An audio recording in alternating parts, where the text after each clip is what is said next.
بسم اللہ الرحمن الرحیم۔ السلام علیکم ورحمۃ اللہ وبرکاتہ۔ قاضی اسماعیل بن اسحاق بغدادی رحمۃ اللہ علیہ کے دل میں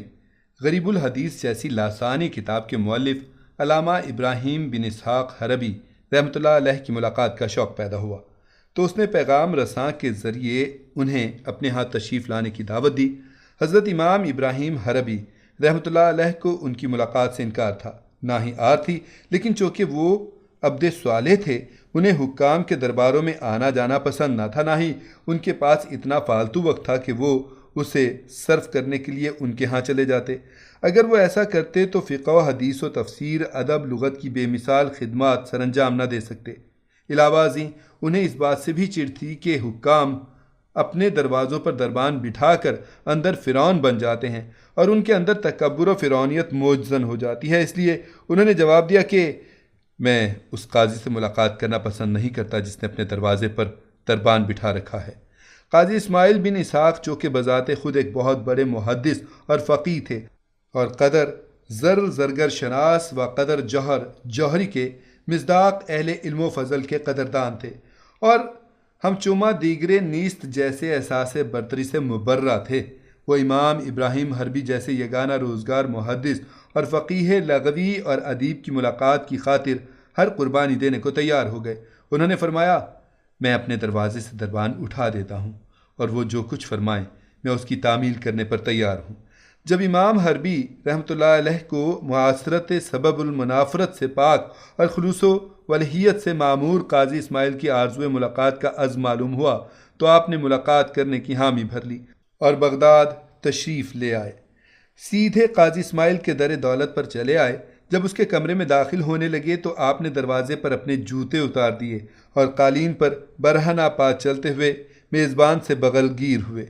جب قاضی اسماعیل کے اسٹینوگرافر محمد بن یوسف کی نظر ان کے رخ زیبا پر پڑی تو وہ بڑی عقیدت کے ساتھ استقبال کے لیے اٹھے اور سلام کرنے کے بعد چپکے سے دروازے سے باہر چلے گئے اور وہاں بیٹھ کر اپنی قیمتی شال کے ساتھ ان کے جوتوں سے گرد و غبار جھاڑنے پونچھنے لگے۔ جب انہوں نے جوتوں کو اچھی طرح صاف کر لیا تو انہیں اپنے بیش قیمت رومال میں لپیٹ کر اپنی نشست پر لے آئے اور بڑی خاموشی کے ساتھ دونوں بزرگوں کی گفتگو سننے لگے۔ جب ان کی محفل برخاست ہوئی اور امام ابراہیم رحمۃ اللہ علیہ حربی کمرے سے باہر نکلنے لگے تو اس نے دروازے پر جا کر اپنے قیمتی رومال سے ان کے جوتے نکالے اور بڑے احترام کے ساتھ ان کے سامنے رکھ دیے۔ جب امام ابراہیم حربی نے محمد بن یوسف کو یوں کرتے دیکھا تو بے ساختہ ان کی زبان سے نکلا کہ جس طرح تو نے علم کا احترام کیا ہے اس طرح اللہ بھی تجھے احترام عطا فرمائے اور تجھے دنیا و آخرت میں عزت عطا فرمائے۔ جب آپ اپنے ساتھیوں کے پاس پہنچے تو انہوں نے پوچھا کہ حضرت آپ نے قاضی اسماعیل بن اسحاق کو کیسا پایا؟ قاضی صاحب نے فرمایا، وہ تو علم کا پہاڑ ہیں، میں تو ان کے علم فضل سے دنگ رہ گیا ہوں۔ اور جب قاضی اسماعیل بغدادی کے حاشیہ برداروں نے اس سے امام ابراہیم حربی کے متعلق پوچھا تو اس نے کہا، وہ تو لاسانی اور بے مثال عالم ہیں، مجھے تو اس جیسا عالم کہیں نظر نہیں آیا۔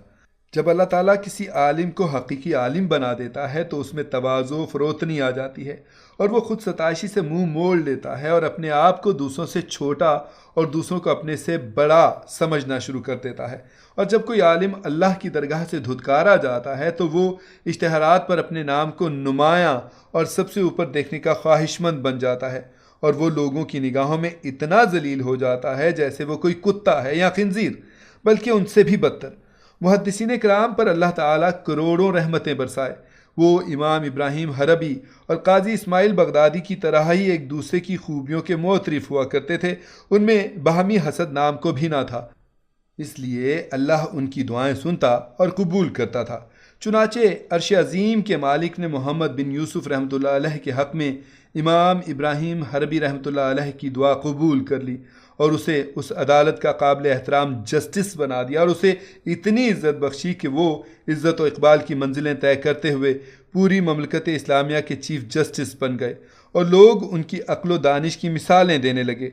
وہ جب مر کر اللہ کی عدالت میں پیش ہوئے تو اللہ نے انہیں بخش دیا، اور جب وہ خواب میں اپنے کسی دوست کو ملے تو ان کے دوست نے ان سے پوچھ لیا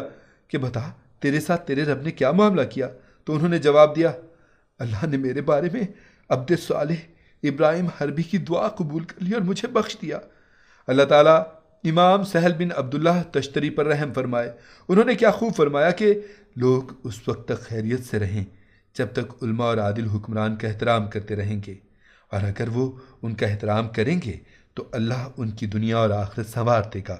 اور اگر انہوں نے انہیں حقیر سمجھا تو اللہ ان کی دنیا اور آخرت تباہ کر دے گا۔ امیر المومنین عبد الملک بن مروان قریشی اموی فرماتے ہیں کہ عقل مند آدمی 3 آدمیوں کو حقیر نہیں سمجھے گا: علماء، سلطان، اخوان۔ جس نے علماء کو حقیر سمجھا اس نے اپنی آخرت تباہ کر لی، اور جس نے عادل سلطان کو حقیر سمجھا اس نے اپنی دنیا تباہ کر لی، اور جس نے اپنے بھائیوں کو حقیر سمجھا اس نے اپنی مروت تباہ کر ڈالی۔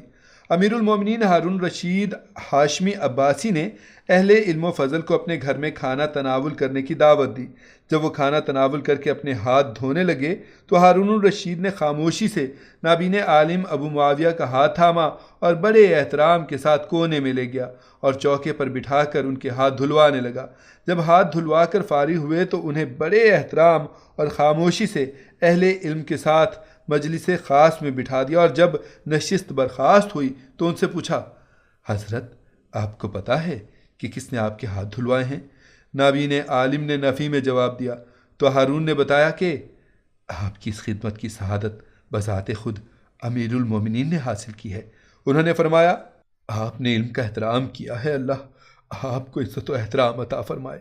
یہ حقیقت آفتاب نیم روز سے بڑھ کر آشکار ہوئی ہے کہ جس دنیا دار نے علماء ربانین کا احترام کیا اللہ نے اس کا وقار و اقتدار بڑھا دیا، اور جس نے ان کا استخفاف کیا اللہ نے اس کا وقار اور اقتدار گھٹا دیا۔ وقائع نگاروں نے امام محمد بن نصر مروزی کے تذکرے میں لکھا ہے کہ ایک مرتبہ آپ والی خراسان امیر اسماعیل بن احمد سامانی کے دربار میں تشریف لائے تو وہ ان کے احترام میں اپنی نشست سے اٹھ کھڑا ہوا اور لپک کر ان سے مصافحہ و معانقہ کرنے لگا۔ اتفاق سے اس وقت اس کے پاس اس کا بھائی امیر اسحاق بن احمد سامانی والی بخارا بھی بیٹھا ہوا تھا۔ وہ یہ منظر دیکھ کر بگڑ گیا، اور جب امام محمد بن نصر مروزی باہر تشریف لے گئے تو اس نے اپنے بھائی اسماعیل بن احمد سے کہا کہ